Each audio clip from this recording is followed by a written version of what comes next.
Sam, I want to ask you about your views, not what you've seen in schools, in remote communities, that tells you something about accountability and its significance in the running of schools and in the morale of teaching staff, in the way that they do their teaching.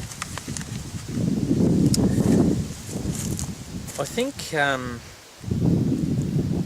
it's important to remember, with all of the frustrations and all this sort of dialogue about failure and schools not being up to scratch, that essentially educators, and particularly people who would leave their home in the city, leave their family and go out bush to teach, in the main are doing that for reasons because they really care, and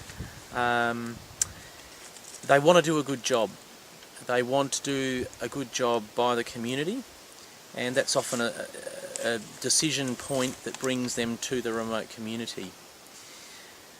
Once you arrive, I think particularly principals, but educators as well, seem to be caught in the middle of these demands, and so there's these system demands and accountability demands there, and then there's these demands at another point, which is the local school and peers, and then there's the community.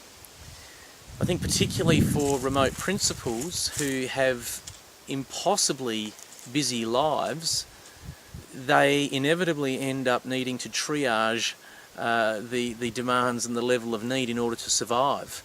So it almost becomes managing from crisis to crisis. And so when it comes to accountability, many teachers would feel, in a very altruistic sense, that need to listen to the community and want to do the right thing and be accountable to the community. But that is the first kind of audience of accountability that drops off. The day-to-day busyness of being in a school takes over. And I think the grey cloud that scares everybody, that ultimately wins the day as the strong hand in the debate, is the system.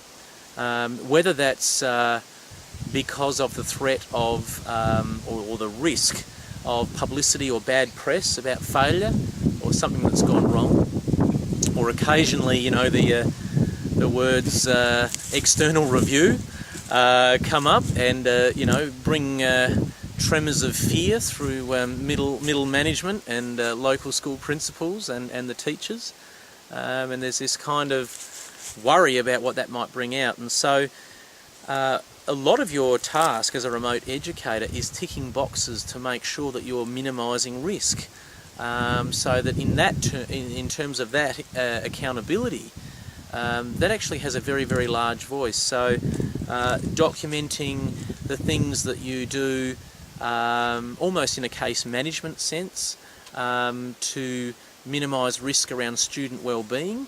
Although because of our altruistic nature, we would also say we care for young people and their well-being and their lives, but ultimately we need to make sure that the paperwork shows that we went through the processes that ensured that a service was delivered that could be reasonably expected to minimise harm to the young person. I want to ask you though, well, what's the way to fix that? What's the how do you deal with that with the system? That's a very interesting question, John. What should the system do in order to allow teachers to teach and principals to lead without, are you suggesting that all of those accountability sticks and tick the boxes type of exercises are a waste of time, or how should the system respond for remote educators? In a way, I think if you take the APY lands, for example, and you think back to Ernabella mission time, which was obviously a fairly known entity of the way things were and who was going to look after what on a day-to-day basis, and then the mission gave control to the state, and so the state began to develop infrastructure and that external accountability in an increasing fashion, but it's almost like there was a period in between, and it almost reminds me of the C.S. Lewis Narnia series, where Aslan sort of goes around and speaks all these things into life with these great ideas. It seemed to be a very imaginative and creative period, and it seemed in Alice Springs we jokingly call some of these people the Spinifex Mafia, but they tend to be people, I think, who were young people in that very creative and dynamic period where there was little infrastructure and probably very little accountability back to the state, because those mechanisms hadn't really been fully developed yet. And in many senses, there was this lingering memory of the community doing pretty much everything for themselves under some sense of guidance. And that's all good. Yeah. But what practically now, you sort of hark back to the golden days of the Silver Bullet Caravan and those innovative educators. You can argue that they weren't any more successful than the ones that have had all the training today, but how should the system respond today to the needs to be creative, the need to be, but at the same time balance out that accountability? Well, I think, I guess where I was going with that story was that as infrastructures increased and investment into infrastructure and the development of communities increased, so too did the expectation of accountability back to the system. And as more data, was sort of flowing back and showed, we need more help, we need more help, we need more help. Well, we keep getting more help, but it's always externally imagined, and it's externally centred in terms of who gets to decide what's important and how they're going to go about it, and ultimately who makes the call as to whether it's successful or not.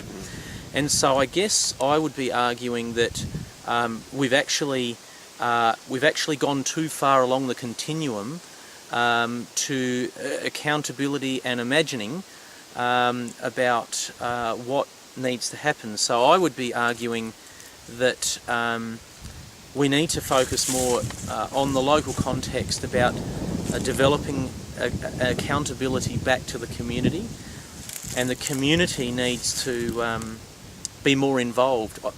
I believe you have to start with involving community in a discussion and informing community, and then expecting the community to actually take their role seriously and in a more professional way. I think when you have low or no expectation of the community's capacity to comprehend what's happening in schools and what might be considered to be successful or improvement or important, I think the community is quite happy to reciprocate those expectations. And so I guess I'd be hoping that principals and middle management and bureaucrats would place more expectation on community, but also alongside of that, giving better information, more resources, more control, and more space for, I suppose, that creativity and imagining, but also to provide accountability back to the community as well. Okay, great.